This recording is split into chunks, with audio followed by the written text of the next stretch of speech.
અને એને લઈ લેશું આપણે ચટણીની અંદર. તો લઈ જ લેશું કારણ કે લીલી ચટણીની અંદર જીરાનો ફ્લેવર છે, સિંગદાણા નાખ્યા છે, બહુ જ સરસ મજાની લીલી ચટણી તૈયાર થઈ છે. એની સાથે ઠંડુ ઠંડુ જ્યુસ હોય, ગરમી આવી જાય તો ટમેટા સોસ પણ બહુ જ ફાઇન લાગતો હોય છે આની સાથે. જરૂર બનાવજો. રેસીપી આપણી તૈયાર છે. શેર કરજો, સબસ્ક્રાઈબ કરજો, આગળ ફોરવર્ડ કરજો. નવી નવી રેસીપી લઈને આવીએ છીએ આપણે.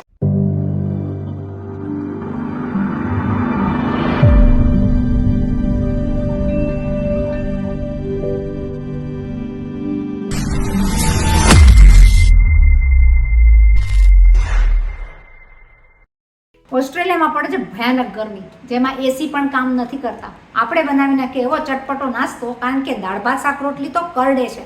એટલે આપણે બનાવીએ મસ્ત મજાનો હેલ્ધી નાસ્તો. બનાવી નાખીએ પૌવા અને સૂજીનો, જે હું બનાવતી હોઉં છું. ચાલો મારા રસોડામાં. જ્યારે હેલ્ધી નાસ્તા માટેની વાત આવે એટલે મને યાદ આવી જશે મારા પૌવા. પૌવાની સાથે હું લઈ લઈશ સૂજી. તો સૂજી અને પૌવાનો આપણે એકદમ સરસ મજાનો નાસ્તો બનાવીએ. લઈ લઈએ લીલાછમ ધાણા એની અંદર, જે એકદમ જ સરસ ઓસ્ટ્રેલિયાના ધાણા મળેલા છે. ધાણા હમણાં બહુ જ મોંઘા છે, કારણ કે છે સમરની અંદર ધાણા થઈ જાય $22 થી $23 વચ્ચે. $1 હિસાબ છે 50. ઓસ્ટ્રેલિયાની સમજ અને ઓસ્ટ્રેલિયાની ખબર પણ તમને પડવી જોઈએ. એ પ્રમાણે આપણે રેસીપી બનાવતા હોય છે, જેની અંદર ઓસ્ટ્રેલિયાની જાણકારી પણ હોય અને આપણે બનાવીએ હેલ્ધી નાસ્તા. બનાવી નાખશું પૌવાનો મસ્ત મજાનો હેલ્ધી નાસ્તો. પૌવા તો ભાઈ અલગ અલગ રીતના ઘણી ટાઈપના આવતા હોય છે. પાતળા પૌવા આવે, જાડા પૌવા આવે. આ નાસ્તાની અંદર તમે ઘરમાં રહેલા ગમે એ પૌવા લઈ શકો, જેથી કરીને નાસ્તો બનાવવો બહુ ઇઝી થઈ જાય. ગોતવા જવાની કોઈ જરૂરત નથી. ભાઈ પૌવા છે, પાવડરનું કોટિંગ તો હશે જ. સફેદ પાવડરના કોટિંગને દૂર કરવા માટે આપણે એને ધોઈ નાખશું 2 થી 3 પાણી વડે. એને ધોઈને એનો પાવડરનો જે ભાગ છે એ કાઢી નાખશું અને કરી નાખશું ચોખ્ખા પાણીથી સાફ. આપણે લઈ લીધા છે ચેવડાના પૌવા. ચેવડાના પૌવા હોવાથી આપણે લઈ લઈશું થોડું એવું પાણી, જેથી કરીને પૌવા પાણી પીને થઈ જાય સોફ્ટ. આપણા પાણી નાખેલા પૌવા એકદમ સરસ રીતના પલળી ગયા છે. તમે જોઈ શકો કે એકદમ મસળીને આપણે એને સોફ્ટ કરી શકીએ એટલા સરસ પૌવા આપણા સોફ્ટ થઈ ગયા છે.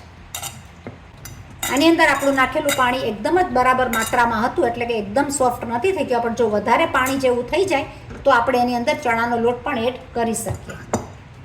વધારે સોફ્ટ નાસ્તાની પેટી બનાવવા માટે હું લઈ લઈશ આવા 3 બટેટા ખમણીને, જેથી કરીને ગાંઠા પણ ના આવે અને એકદમ સરસ રીતના લીસું પૂરણ તૈયાર થાય.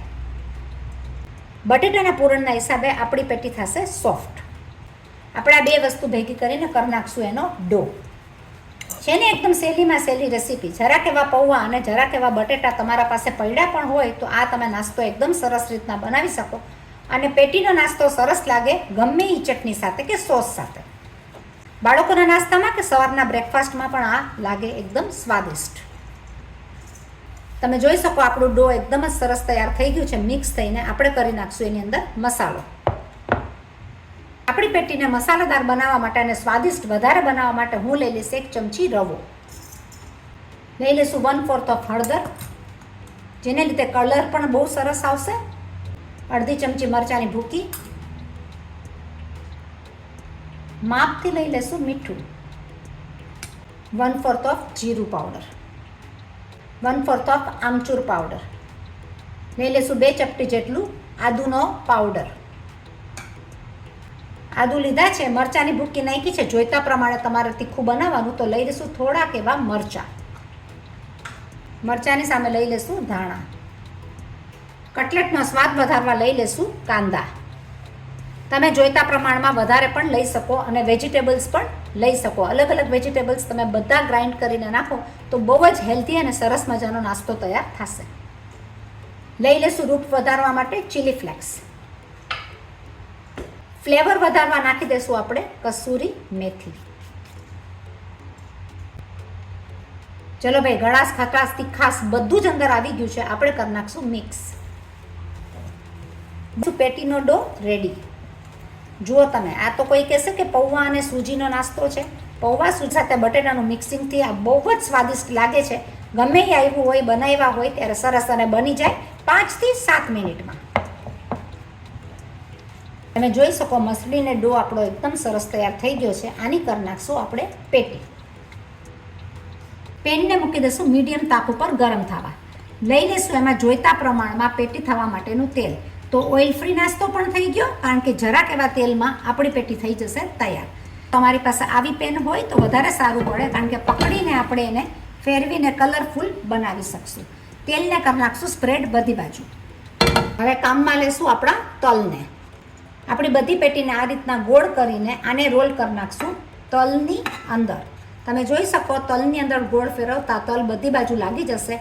તલનો સ્વાદ તો બહુ જ સરસ આવશે ક્રન્ચીનેસમાં. એને આપણે દબાવી લેશું થંબની વચ્ચે. આપણે આ પ્રમાણે એને દબાવીને આપણે આપી દઈશું એને અનેરો શેપ પેટીને. તમે જોઈ શકો પેટી એકદમ જ સરસ કલરફુલ લાગે છે. રાઉન્ડ આપણે આ પ્રમાણે શેપ આપીને બનાવી નાખશું બધી પેટી. મિક્સ કરી નાખશું તલની અંદર. પેટીને આપી દઈશું થંબ અને હાથ વડે આ પ્રમાણેનો શેપ. આપણી આ પેટી તમે જોઈ શકો બધી વડાઈને તૈયાર થઈ ગઈ છે. એકદમ જ સરસ લાગે, જોતાની સાથે મન થઈ જાય એવી પેટી. કલરફુલ તલથી એકદમ ક્રિસ્પી થશે, ફ્લેવર બેસશે. ચાલો આપણે નાખી દઈએ એને તવીની અંદર. જો આવી તવી હોય તો તમે ફેરવીને તરત જ રીતના ગોલ્ડન બ્રાઉન કરી શકો, કારણ કે બધી બાજુ ફરીને તાપ લાગશે બધી બાજુ. જ્યાં સુધી આપણી પેટી તૈયાર થાય છે ત્યાં સુધી આપણે લઈ લઈશું ધાણા ડાળખાની સાથે અને બનાવી નાખશું એની એકદમ સરસ મજાની ચટણી. ધોયેલા ધાણાને લઈ લઈશું ડાળખી સાથે. આપણી પાસે કૂટેલા મરચાં તૈયાર છે, લઈ લઈશું અડધી ચમચી મરચાં. મરચાં સાથે થિકનેસ લાવવા માટે લઈ લઈશ સિંગદાણા. સિંગદાણા ન હોય તો તમારે કોઈ પણ ભુજિયા એટલે કે ગાંઠિયા પણ ચાલે. લઈ લઈશું થોડું એવું ફ્લેવર માટે જીરું. નાખી દઈશું માપથી મીઠું. સરસ મજાનો કલર લાવવા માટે નાખશું પિંચ ઓફ હળદર. નાખી દઈશું એક કણી લસણની. થોડું એવું લઈ લઈશું પાણી ગ્રાઇન્ડ કરવા માટે. જેવી જોઈએ છે એવી આપણી આ પેટી તૈયાર થઈ ગઈ છે. એકદમ સરસ બ્રાઉન કલરમાં લાગે, એકદમ ક્રિસ્પી, કારણ કે એની અંદર છે તલ કડક કડક.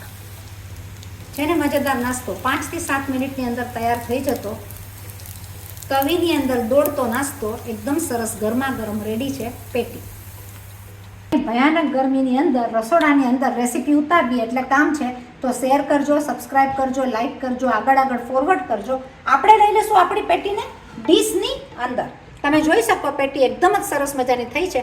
કલર આવી ગયો છે બ્રાઉન, ક્રિસ્પી. એના તલ જે છે એ એકદમ ક્રિસ્પી ફ્લેવરમાં આવી ગયા છે, એટલે લાગશે એકદમ સરસ મજાનું. ડીશમાં લઈને સર્વ કરવા માટે આપણે રેડી છે. ગરમા ગરમ પેટી એકદમ જ સરસ રીતના રેડી થઈ ગઈ છે. અને એને લઈ લેશું આપણે ચટણીની અંદર. તો લઈ જ લેશું, કારણ કે લીલી ચટણીની અંદર જીરાનો ફ્લેવર છે, સિંગદાણા નાખ્યા છે. બહુ જ સરસ મજાની લીલી ચટણી તૈયાર થઈ છે. એની સાથે ઠંડુ ઠંડુ જ્યુસ હોય ગરમીની સિઝનમાં તો બોલો વાત નહીં ને કાંઈ. અને આપણે બટેટા જોઈએ તો બટેટા આપણી પાસે પડ્યા હોય ને, જ્યારે પણ બટેટા પડ્યા હોય ત્યારે આ નાસ્તો તમે ઊભા કરી શકશો. સોસની સાથે પણ આ છોકરાઓને જલસો આવી જાય અને મજા આવી જાય. તો ટમેટા સોસ પણ બહુ જ ફાઇન લાગતો હોય છે આની સાથે. જરૂર બનાવજો. રેસીપી આપણી તૈયાર છે. શેર કરજો, સબસ્ક્રાઈબ કરજો, આગળ ફોરવર્ડ કરજો. નવી નવી રેસીપી લઈને આવીએ છીએ આપણે અલગ અલગ. થોડોક સપોર્ટ આપો, સબસ્ક્રાઈબ કરજો અને બીજા બધાને ગ્રુપમાં ફોરવર્ડ કરજો. મળીએ છીએ પાછા બીજી નવી રેસીપી સાથે. ત્યાં સુધી સ્ટે સેફ અને બાય બાય.